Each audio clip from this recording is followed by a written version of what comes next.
এ তো সবে সকাল, এখনো দুপুর হয়নি। মাননীয় খালা, এবারে আপনি যা দেখবেন আপনি জীবনে কল্পনা করতে পারেননি।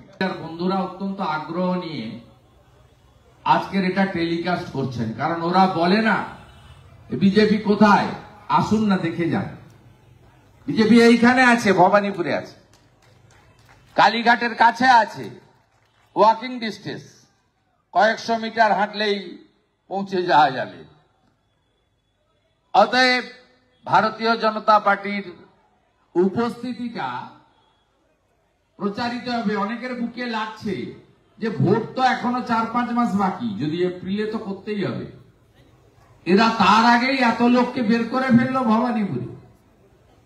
90% ভবানীপুরের মানুষ। বিপুল সংখ্যক গুজরাটিকে পাবেন। রাজস্থানের এমন কোন জেলা নেই যেখানকার লোক এখানে থাকে না, মানে তাদের আত্মীয়। তো যোধপুর, জয়সলমীর, বিকানির, শ্রীগঙ্গানগর সব জায়গায় লোক আছে। তার সঙ্গে বাঙালি বর্ধিষ্ঠ বাঙালিরা আছে। ধর্ম বাঁচানোর জন্য বাংলাদেশ থেকে পালিয়ে আসা হিন্দুরা আছেন, বাঙালিরা, অনেক বর্ধিষ্ণু পরিবার রয়েছেন, শিক্ষিত মানুষজন রয়েছেন। এই জায়গাটা ভারতীয় জনতা পার্টির জায়গা।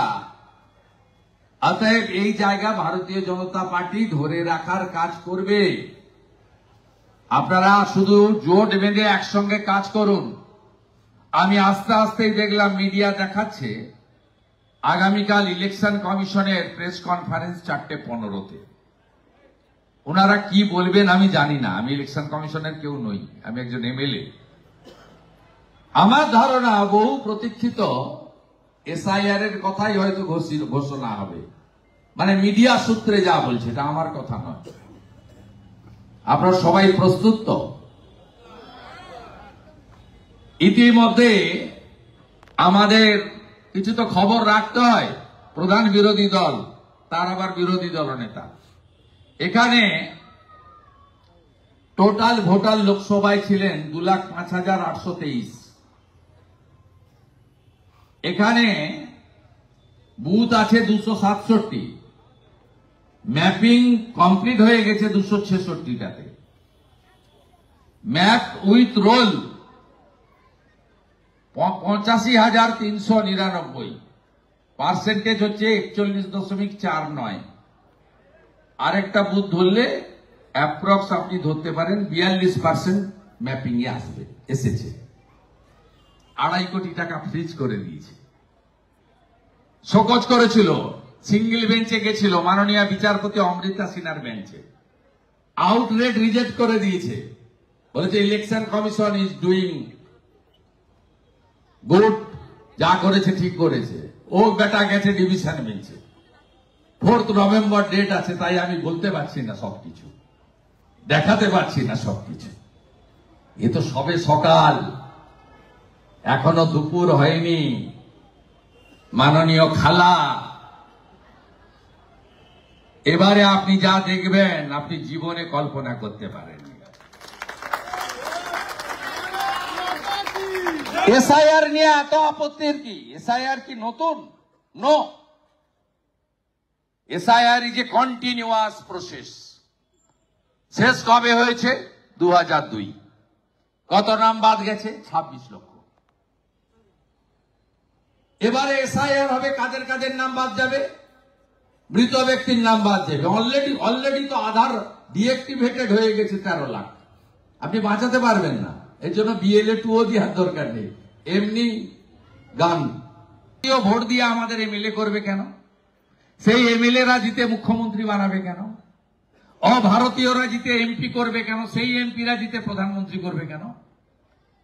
কাশ্মীর সে কন্যাকুমারী, দেশ আমারি, দেশ আমারি। এই দেশে অধিকার ভারতীয়দের, অভারতীয়দের অধিকার নেই। তাই আপনারা এত চিৎকার করছেন কেন? আপনার মন্ত্রী সিদ্দিকুল্লাহ চৌধুরী বলছে কাঁপিয়ে দেবো, কালকে মিটিং করে বলেছে। কেন এইসব উস্কানি? কতবার উস্কাবেন? 2019-এ উস্কে দিয়েছিলেন সিএ কে এনআরসি বলে, হাজারদুয়ারি পুড়িয়ে দিয়েছিলেন, ট্রেন একটা আস্ত ট্রেন পুড়িয়ে দিয়েছে। শামসি, মালদা, ঔরঙ্গাবাদ, মুর্শিদাবাদ, বেলডাঙ্গা, রেজিনগর সব রেল স্টেশন পুড়িয়ে দিয়েছিল, রেলের পাত উপড়ে দিয়েছিল। নবান্নর কাছে সাঁতরাগাছিতে 37টা বাস একসঙ্গে আগুন লাগিয়েছিল, 22টা সরকারি বাস। উলবেড়িয়াতে করমন্ডল এক্সপ্রেস পেশেন্ট নিয়ে আসে, হিন্দু মুসলিম সবাই থাকে, গোটা পাথর মেলে পেশেন্ট পার্টিকে আহত করে দিয়েছিল ট্রেনে। এই জন্য দায়ী মমতা ব্যানার্জি। তখন বলেছিল সিএএ মানে এনআরসি, সব মুসলমানকে ডিটেনশন ক্যাম্পে যাবে। একজনও গেছে? সিএএ চালু হয়ে গেছে। পাহেলগামে যে মারা গেল হিন্দু বলে বিটন অধিকারী, তার স্ত্রীকে 1 মাসের মধ্যে সিটিজেনশিপের সার্টিফিকেট দিয়ে দিয়েছে ভারত সরকার। কার ক্ষতি হয়েছে? কোন মুসলমানের ক্ষতি হয়েছে? এর পাল্লায় কেন পড়ছেন আপনারা? ঠিক একইভাবে এসআইআর কে এনআরসি বলে ভোট ব্যাংকের পলিটিক্স করছে, আবার তাঁতাচ্ছে। তাঁতান, আমরা তো মজা দেখছি। ভোটার লিস্ট না হলে ভোট হইব না, ভোট না হইলে সরকার হইব না, সরকার না হইলে 5ই মে 2026 রাষ্ট্রপতি শাসন হইয়া যাইব। কাউকে ডাক চিৎকার করতে হবে না।